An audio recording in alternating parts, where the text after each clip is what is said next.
Hola, bienvenidos a un nuevo episodio del podcast. Esta semana se supone que tenía que haber habido una entrevista. Pero, por desgracia o por suerte, hemos aplazado esa entrevista hacia finales de la semana que viene, no la siguiente. Y bueno, vamos a traer a dos invitados muy especiales esta semana que viene y la semana siguiente. Que bueno, no puedo daros muchas más pistas, pero yo creo que van a ser entrevistas que os van a gustar mucho en general. El, eh, bueno, el episodio de hoy es un episodio que a lo mejor levanta un poco de ampollas dentro del mundo literario. Vamos a charlar un poco de los clásicos del panorama literario. Vamos a charlar un ratito pues, cómo, que es un clásico sobre todo. Vamos a hablar pues sobre los clásicos de habla hispana y españoles, que hay pocos, por lo menos a nivel narrativo. Eh, si son realmente importantes para escribir y para tu vida. Vamos a reflexionar un poco sobre eso. Vamos a hablar sobre alguna filosofía presente en determinados clásicos. Y bueno, a partir de ahí, pues vamos a ir trabajando. Lo primero de todo, ¿qué es un clásico? Un clásico es un libro que ha pasado a formar parte de la estructura básica y considerado uno de los imprescindibles dentro del mundo del universo literario o sea, de la historia de la literatura dentro de un determinado país.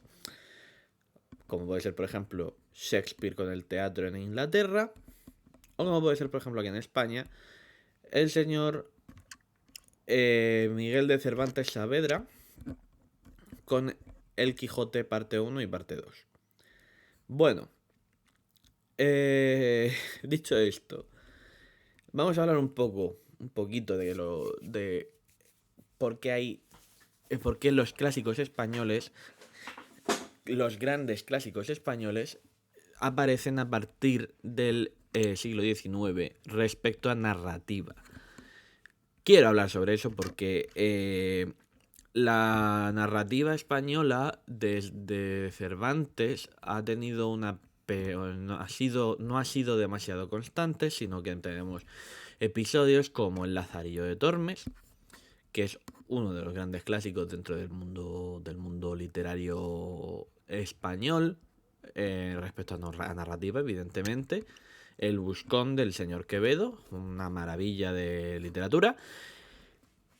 Pero luego no tenemos hasta el siglo casi, bueno, tenemos a los señores jovellanos y tal, en el siglo XVIII, con el siglo de las luces, pero no llegamos hasta el siglo XIX en encontrarnos con los primeros grandes clásicos de novela, como los episodios nacionales del señor Benito Pérez Galdós, y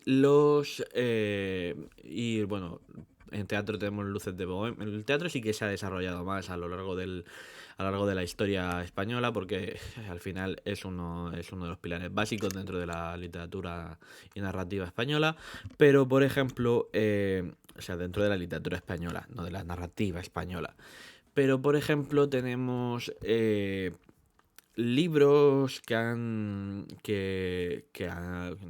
novelas, como puede ser 5 horas con Mario, que es narrativa española, pero que es más moderno. La Colmena del señor Camilo José Cela, que también es más modernito.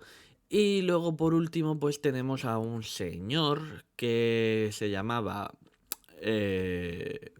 Leopoldo Alas Clarín, que fue el escritor de La Regenta, que también es un libro que es considerado clásico, muy denso de leer, por cierto. porque yo lo he intentado.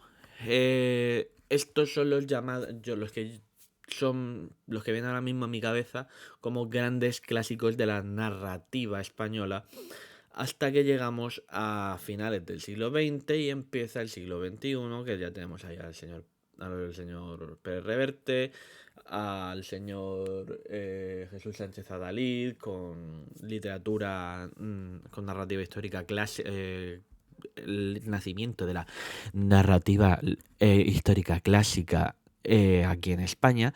Y bueno, ese tipo de libros que a día de hoy sus autores siguen vivos, gracias a Dios y al cielo, y que siguen escribiendo y que siguen sacando libros, pero que ya no podemos considerarlos clásicos de la narrativa española.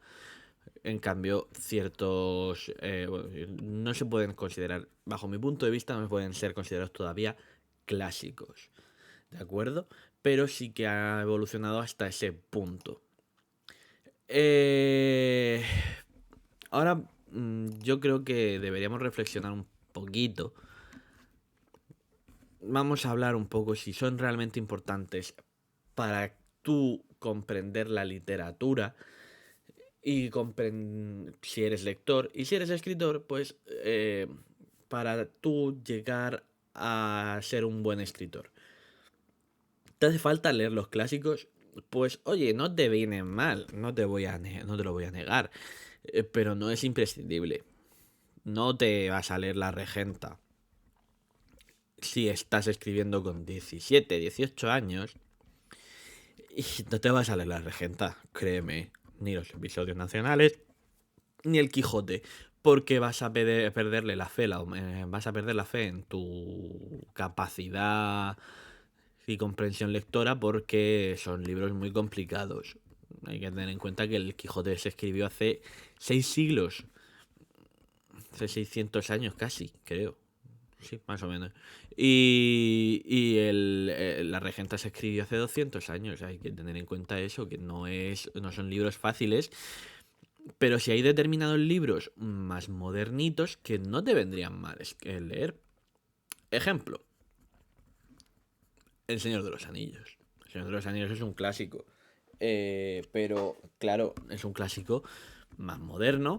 Es un clásico escrito y traducido muchísimas veces y muy readaptado. O sea que El Señor de los Anillos, top of the world, para leer y para empezar a aproximarse a la literatura clásica, repito, entre comillas, a la literatura clásica. No es lo que estoy diciendo, no es esencial, imprescindible leerse un clásico.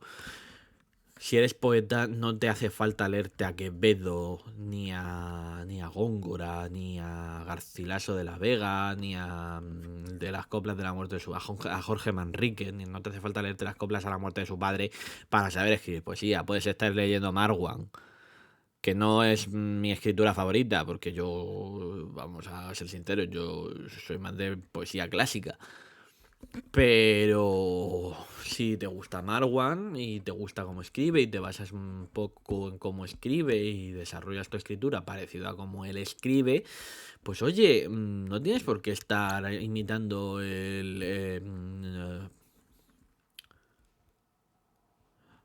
despertarse, atreverse, estar furioso, áspero, tierno, liberal, esquivo.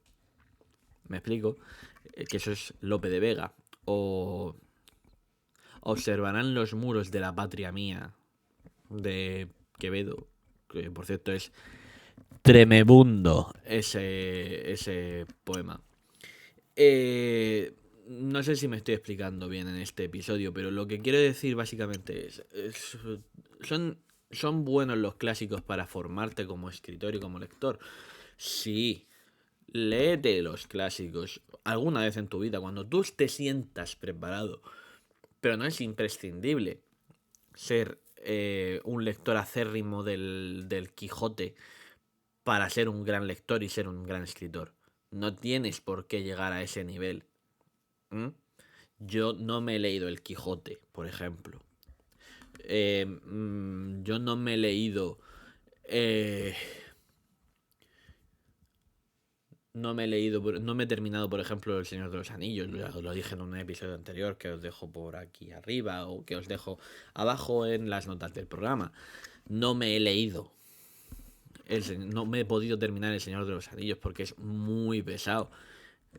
No me he podido leer, por ejemplo, no me pude. Empecé La Regente y la tuve que dejar a la mitad. ¿Me explico? O otro ejemplo. Tuve. A ver, de poesía sí he leído más. He leído más a García, he leído más clásicos. Por ejemplo, Garcilaso de la Vega, por ejemplo, este.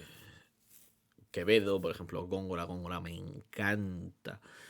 Pero, por ejemplo, si no quieres leer los clásicos así tan rudos, tan duros, tan complicados como son Quevedo y como son Góngora, coño, está por ahí el señor Becker, que también es otro clásico de la literatura española. ¿Mm? Entonces,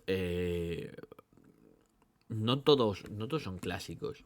O sea, repito, importante, hay que leer, hay que formarse, es importante la lectura, pero no es imprescindible leerse los clásicos, hay que leer lo que a uno le gusta.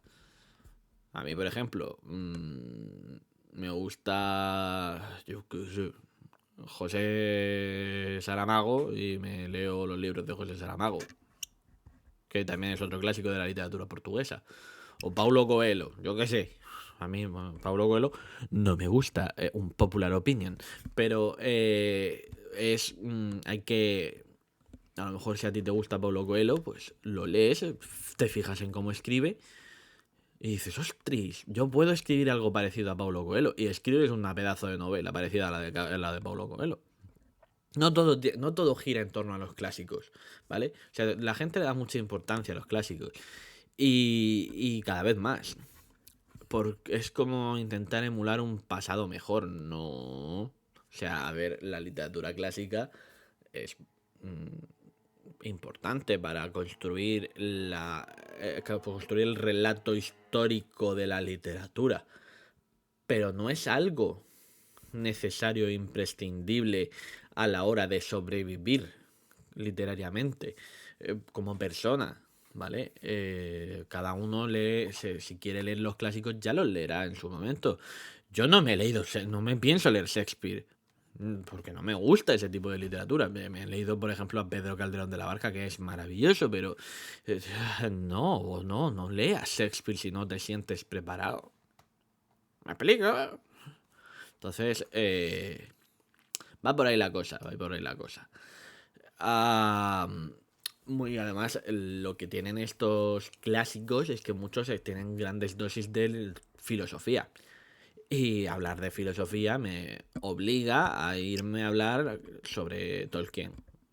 Tolkien es una de esas grandes personas, además que decían que era una persona maravillosa, de esos grandes escritores que te tienes que leer y que dicen y de que dice todo el mundo que hay un montón de filosofía detrás de sus textos, pues ese es Tolkien. ¿Vale? El Señor de los Anillos es tan sumamente complicado y tan sumamente denso de leer porque al final detrás del Señor de los Anillos hay un relato filosófico bestial acerca de la concepción de bien y mal. O sea, cómo el mal puede llegar a corromper lo que está bien. ¿Me explico? Por ejemplo, bueno, por ejemplo, no. Todo aquel que haya leído un poquito, que no, bueno, que haya visto las películas, todo el mundo sabe qué es el anillo único. El anillo único es un arma de poder del mal.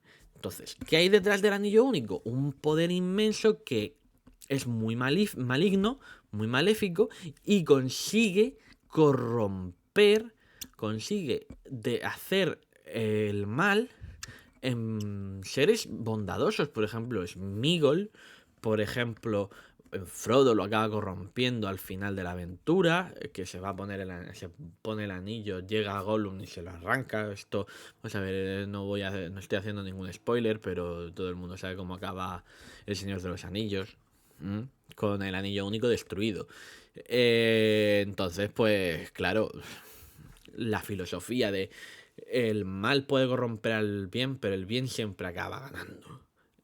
es la reflexión en torno a la cual gira el señor Tolkien. Y yo creo que, bueno, eso y por ejemplo, la filosofía detrás del Quijote. Me da igual que no te hayas leído el Quijote, no te voy a hacer ningún spoiler porque esto está en todos los libros de literatura. La filosofía detrás del Quijote es cómo la imaginación a veces es más poderosa, o esa es la interpretación que tengo yo. La imaginación es más poderosa que la literatura, y cómo la literatura puede transportarte a otros sitios, y que hay determinada literatura que es ciertamente peligrosa, perdón. Estaba intentando hacer un podcast serio, pero a veces no me sale. Bueno, respecto a esto, conclusión, hay que leer clásicos. Si quieres, sí, si no, no. ¿De acuerdo? No tienes por qué estar leyendo toda tu vida, buscar clásicos de todas las literaturas.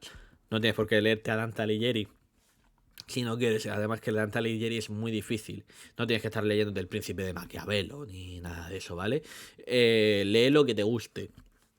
Y si en algún momento decides que te gustaría probar con los clásicos, inténtalo.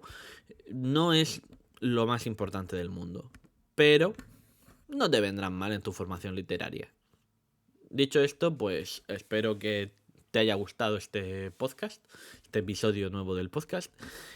Sí, voy a intentar traer dentro de poco nuevos vídeos al canal. Ya sé que lo tengo muy parado, pero es que tengo un proyecto ahí entre medias que me impide dedicarme 100% al canal de YouTube.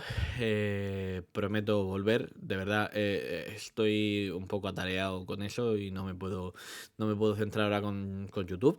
Pero de verdad que prometo volver. Si no es esta semana que viene, la siguiente. Dicho esto, volveré los jueves como siempre. Entonces, pues dicho esto, nos vemos la semana que viene con un nuevo podcast el sábado, ya sabéis. Esta semana ha sido el domingo por fallos técnicos. Y bueno, que nos vemos pronto. Adiós.